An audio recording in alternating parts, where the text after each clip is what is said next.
Bakit umiinit ang charger mo? Be honest. Ilang beses mo nang hinawakan ang charger mo tapos napasabi ka ng, "Aray, ang init." Question. Normal lang ba yan? The answer is, yes, but only to a certain extent.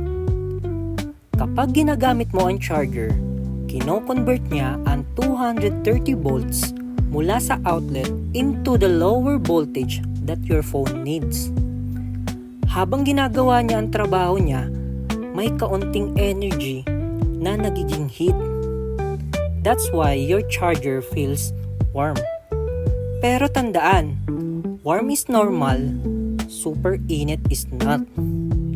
Kung sobrang init na halos hindi mo mahawakan, may amoy sunog, o may discoloration ang charger, stop using it and have it checked or replaced.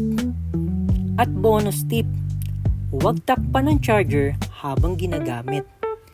Kailangan nito makapaglabas ng init para gumana ng maayos.